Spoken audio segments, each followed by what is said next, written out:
ainda sobre delitos de golpe de Estado, deve-se consignar, não ser sequer em tese, hábeis a depor governo legitimamente constituído.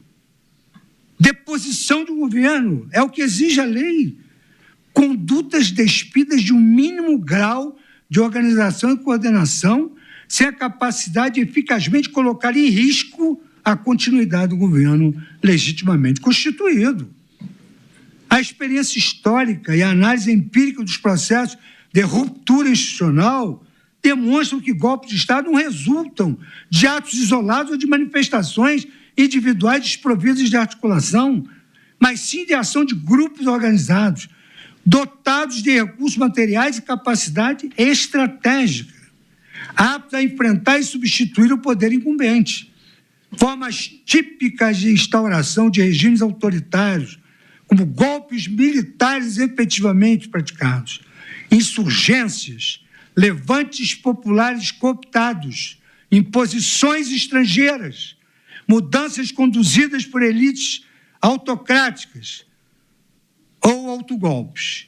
Tudo isso pressupõe sempre a coordenação coletiva e meios concretos de execução. Volto a Bárbara Guedes. Golpes de Estado são a maneira mais comum de iniciar novas ditaduras, simplesmente porque são mais fáceis de organizar do que insurgências ou levantes populares. Indivíduos isoladamente carecem de recursos para derrubar ou transformar governos existentes. Apenas grupos podem fazê-lo. Grupos que tramam alcançar o poder ditatorial escolhem modelos exatos de realização do seu objetivo. E transcrevo aqui longamente essa explanação da professora Bárbara Guedes e termino afirmando a sua digressão em tradução livre, né? Grupos organizados possuem uma grande vantagem sobre os desorganizados, quando se trata de empreitadas difíceis e perigosas, como a deposição de governos. Dessa forma, com a devida vênia, não satisfazem o núcleo do tipo penal comportamentos de turbas desordenadas ou iniciativas esparsas, despidas de organização e articulação mínimas para afetar o funcionamento dos poderes constituídos. Entendimento contrário poderia conduzir à caracterização desse crime com enorme frequência. A história brasileira recente é permeada por diversas manifestações coletivas de cunho político, com episódios lamentáveis de violência generalizada e depredação do patrimônio público e privado e que não foram encartadas nessas condutas. Nas chamadas jornadas de junho de 2013, o país assistiu estarrecido a cenas de violência em diversos atos em São Paulo, no Rio de Janeiro, em Brasília, envolvendo confrontos, barricadas e depredação de agências bancárias, lojas, veículos e prédios públicos. No dia 10 de junho de 2013, ocorreu a fatídica Batalha da Consolação em São Paulo, com destruição de ônibus e vitrines, além de hostilidades aos agentes de segurança pública. Em 17 de junho de 2013, manifestantes atacaram a Assembleia Legislativa do Rio de Janeiro, lançando coquetéis de molotov, quebrando vidraças, incendiando um carro de veículos da imprensa, pichando estruturas e utilizando barricadas. Na mesma data, houve depredação generalizada da esplanada dos ministérios em Brasília. Criminosos lançaram rojões e incendiários, danificaram a Catedral de Brasília, bem como depredaram o Palácio do Itamaraty e o prédio do Congresso Nacional. Em agosto de 2013, centenas de vândalos invadiram o prédio. Agosto de 2013, centenas de vândalos invadiram o prédio da Câmara Municipal do Rio de Janeiro. e entraram em confronto físico com a polícia. No ano seguinte, protestos de natureza política no contexto da Copa do Mundo de Futebol 2014 também geraram um caos de destruição. No Rio de Janeiro, em 6 de fevereiro de 2014, o cinegrafista Santiago Andrade foi covardemente assassinado ao ser atingido por um rojão durante protestos violentos no centro da cidade. Há diversas imagens registradas pela imprensa de pessoas portando bandeiras de partidos políticos durante as práticas criminosas naquela oportunidade.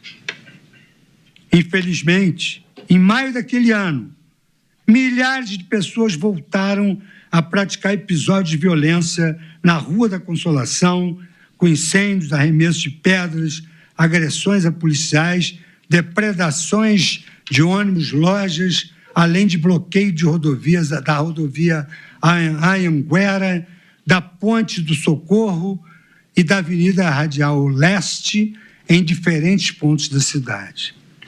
Na mesma época, na capital federal, policiais foram agredidos com madeiras e pedras durante a marcha do Eixo Monumental, conforme fato noticiado publicamente.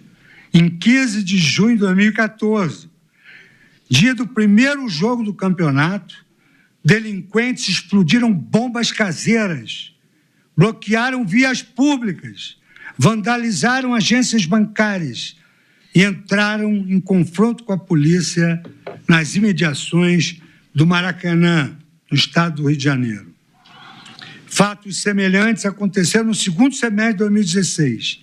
Diversos protestos ocorridos em novembro e dezembro daquele ano em Brasília culminaram em incêndios, devastação de bens públicos privados, pichação de patrimônios tombados e violência praticada contra policiais por criminosos mascarados, portando faixas com os dizeres "fora o presidente", então em exercício na época, Michel Temer. A esplanada dos ministérios foi completamente depredada. É fato notório que em todos esses eventos houve envolvimento de pessoas doutrinadas pela estratégia denominada Black Bloc, destinada a incitar a população à desobediência civil por meio de atos violentos, em especial a depredação de agências bancárias, concessionárias de veículos e prédios públicos. O intento subversivo organizado é retratado, inclusive, em um manual de ação direta Black Bloc, com instruções detalhadas para a adoção de táticas de guerrilha e de convencimento social, por meio de simbologias contra o capitalismo e as instituições públicas. Agora vem a perplexidade. Nada obstante, em nenhum desses casos, oriundo dessas manifestações políticas violentas, até pela data, se cogitou de imputar aos seus responsáveis os crimes previstos na então vigente Lei de Segurança Nacional, que repetia a disposição tentar mudar com emprego de violência ou grave ameaça a ordem, o regime vigente ou o Estado de Direito. Tentar impedir com emprego de violência ou grave ameaça o livre exercício de qualquer dos poderes da União dos Estados. Devastar, saquear, incendiar, depredar, provocar explosão, praticar atentado pessoal ou atos de terrorismo por inconformismo político. E outros delitos que todos se enquadravam nessas condutas.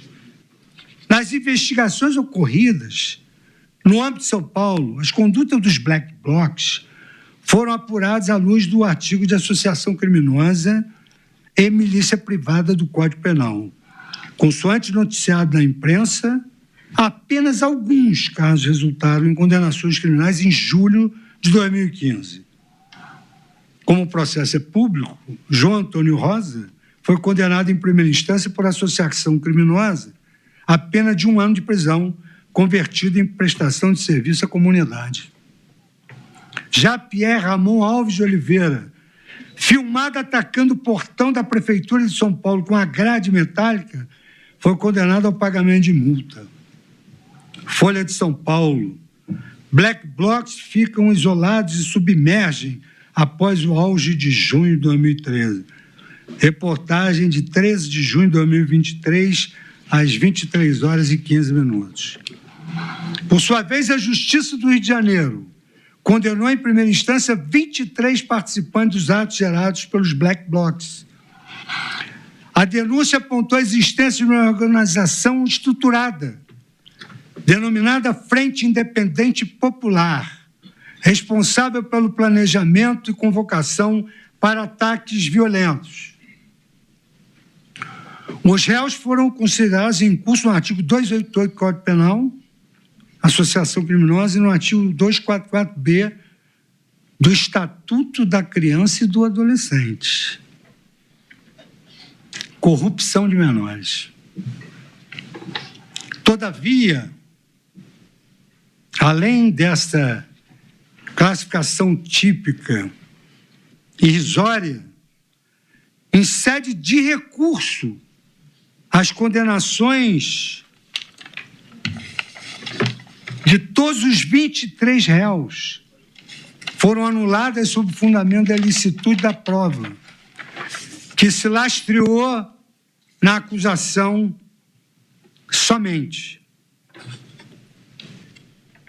Pior ainda, com relação à morte do cinegrafista Santiago Andrade, apenas Caio Silva de Souza foi condenado em um processo distinto, por lesão corporal seguida de morte, a uma pena de 4 anos de prisão, em regime aberto. Em suma, o que eu quero dizer é que, ausente o potencial concreto de conquista do poder e de substituição do governo, resta ausente a tipicidade material do crime do artigo 359-M do Código Penal. A interpretação adequada do dispositivo exige que se preserve o princípio da lesividade, de modo a restringir a incidência da norma penal a comportamentos que apresentem perigo real à estabilidade dos poderes constituídos. De outro modo, correr-se-ia o risco de se ampliar indevidamente o âmbito de incidência do tipo, criminalizando repises e condutas que em si mesmas não possuem a mínima aptidão para produzir uma ruptura institucional.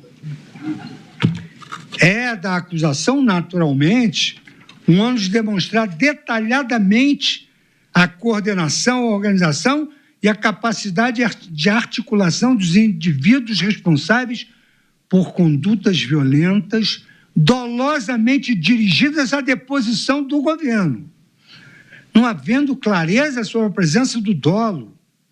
Já nos ensinava Carrara que, em qualquer caso de dúvida, deve supor-se no agente a intenção mais branda e menos malévola. Já afirmei anteriormente, com a devida referência à literatura especializada, que golpes de Estado são a maneira mais comum de iniciar novas ditaduras.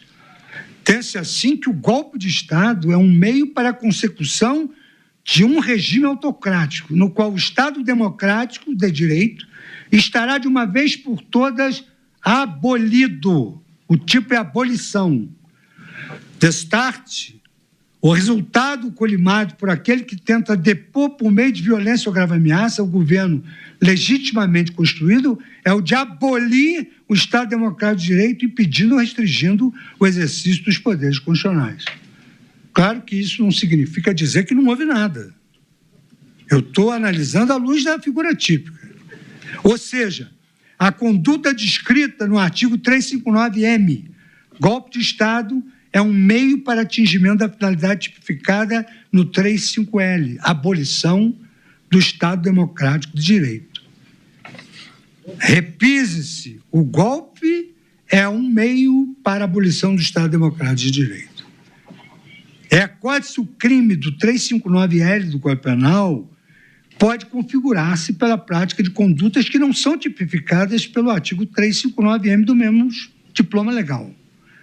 A exemplo do autogolpe tentado, que incorre nessa mesma petição de princípio, em qualquer caso, o bem jurídico tutelado pela norma penal é exatamente o mesmo, ou seja, a vigência do Estado Democrático de Direito, cuja abolição pode se dar ou não pela via do golpe de Estado. Todavia, quando a abolição do Estado Democrático de Direito é perseguida por meio da deposição violenta de governo legitimamente constituído, deve-se responsabilizar o agente apenas pela sanção prevista no 359M golpe de Estado, porque é o meio para atingir a abolição, que inclusive é o delito com pena mais grave, afastando a incidência do artigo 359L do Código Penal. A situação ora apresentada é a hipótese manual para aplicação do princípio da consunção ou da absorção, de maneira que a conduta mais grave praticada pelo agente absorva a conduta menos grave no momento da tipificação penal. Os fatos absorvíveis, como notava Oscar Stevenson, são fatos anteriores ou posteriores à execução de determinado delito, mas previstos como infrações por outra norma, as quais o agente perpetra em virtude da mesma e única qualidade. Torna-se, pois, impunível, ou melhor, um indiferente penal ou ante ou pós-fato, esse delito meio. Desaplica-se a norma previsora do delito mais grave, através do qual se transitou para a objetividade jurídica da entidade delituosa mais grave. Oscar Stevenson, Concurso Aparente de Normas Penais, uma obra clássica, Estudo de Direito Penal e Processo Penal, em homenagem a Nelson Hungria, 1962, página 41 e 42. É também o que se encontra na jurisprudência da Corte Verbis. A consumação acaba por determinar que a conduta mais grave praticada pelo agente absorva a conduta menos grave. Habeas corpus 206.831.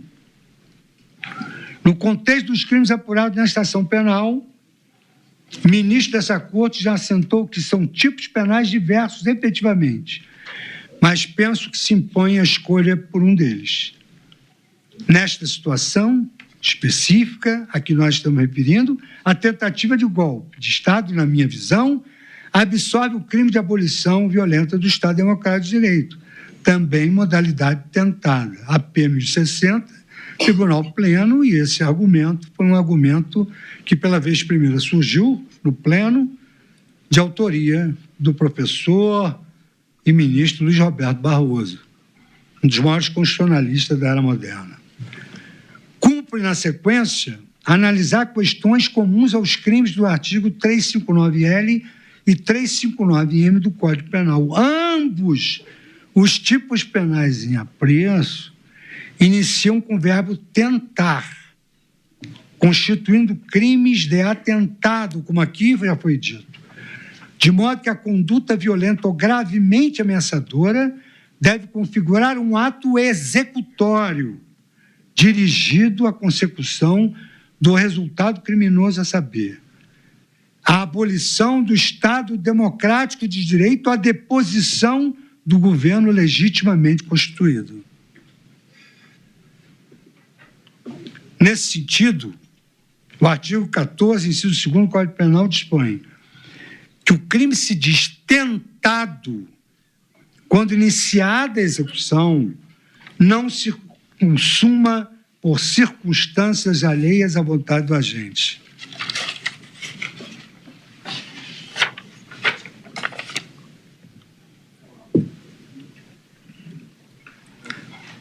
Sabe-se que a empreitada criminosa se desenvolve por um caminho denominado iter criminis, o caminho do crime, que se inicia na mera concepção da ideia delituosa e culmina no resultado danoso ao bem jurídico tutelado. A primeira dessas fases é a denominada cogitatio, a que eu me referi quando recebendo a denúncia, que consiste na criação intelectual, maturação, deliberação e discussão do plano. Cogitatio. A cogitação pode limitar-se a conceitos internos, existentes apenas no psicológico do indivíduo, ou revelar-se externamente por fenômenos concretos, a exemplo de reuniões para traçar estratégia ou documentos que materializem aquele plano. Mas, em qualquer caso, como preceitua Aníbal Bruno, na sua parte geral do direito penal, os pensamentos e desejos criminosos, objeto, embora de apreciação sob critério religioso ou moral, escapam à consideração do direito punitivo. É o que se colhe do velho adágio romano. Cogitationes poenam nemo patitur, ou seja, ninguém pode ser punido pela cogitação. Há ainda outra conduta e outras condutas praticadas na denominada fase externa do intercrimes, que não atraem qualquer resposta penal, salvo quando existente tipo legal específico nesse sentido. São aqueles comportamentos que caracterizam meros atos preparatórios, consistentes na consecução dos meios hábeis a garantir o sucesso da futura empreitada criminosa. O jurista espanhol Santiago Mir Puig inclui, dentre os atos preparatórios, a obtenção dos meios, a observação do local do crime e o angariamento de cúmplices, esclarecendo que nada disso deve ser objeto de reprimenda criminal. Diz ele que isto não é objeto de reprimenda criminal, obter meios, observar o local, angariar cúmplices são exemplos de atos preparatórios. Diz ele, procurar-se os meios, na sua língua natal, né? Observar o lugar, proporcionar-se cúmplices, são exemplos apenas de atos preparatórios. Iniciar a ação de disparar sobre a vítima é um exemplo de começo da fase executiva, ainda que ela não venha a falecer. Outra não é também a doutrina de Francesco Carrara, para quem devem ser considerados atos preparatórios, inclusive aqueles que denotem um princípio de perigo real bem jurídico tutelado, mas que não denotem certeza sobre a sua tendência ao resultado delitivo. Diz ele, enquanto o ato externo seja tal que possa conduzir tanto ao delito como uma ação inocente, não teremos senão um ato preparatório que não pode ser imputado como tentativa. São, ao invés preparatórios, de modo contingente ou condicional, aqueles atos,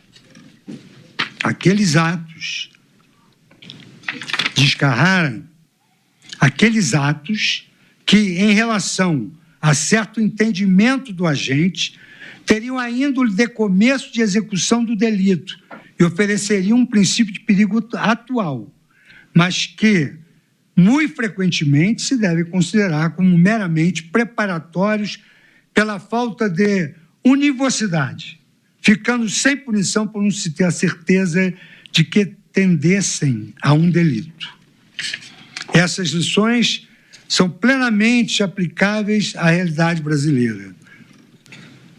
Mais uma vez, fundado na doutrina de Hungria, manifestações orais ou escritas de ideias criminosas são impuníveis, quando não produzirem isoladamente lesividade ao bem jurídico tutelado pela norma penal, ainda que o projeto delitivo contenha elementos sensíveis. O consagrado penalista embasa suas conclusões no artigo 31 do Código Penal, segundo o qual o ajuste, a determinação ou a instigação e o auxílio, salvo disposição expressa em contrário, não são puníveis, se o crime não chega, pelo menos, a ser tentado.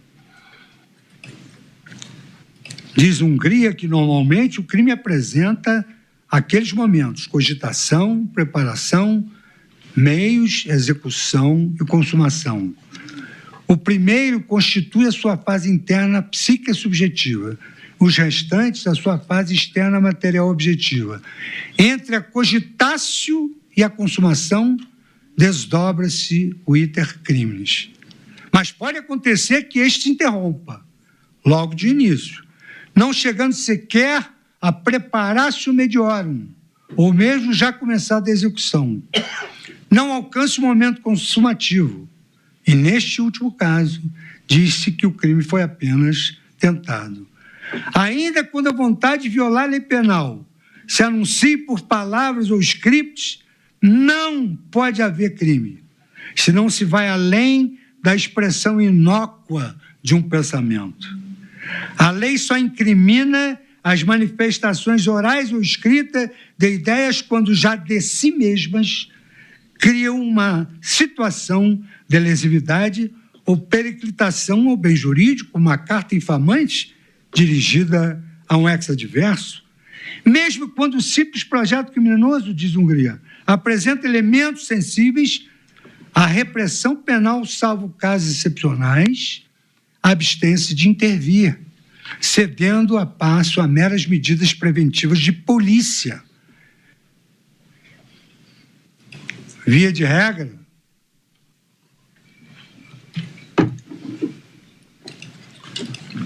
o ajuste, o mandato da instigação à proposta para determinado crime, desde que não seguidos de efeito, escapam à sanção punitiva. Também essa é a orientação de Aníbal Bruno, para que os atos preparatórios englobam a aquisição dos instrumentos necessários à prática do crime, a procura pela ocasião mais favorável, a ordenação e o encaminhamento dos fatos no sentido do resultado delitivo.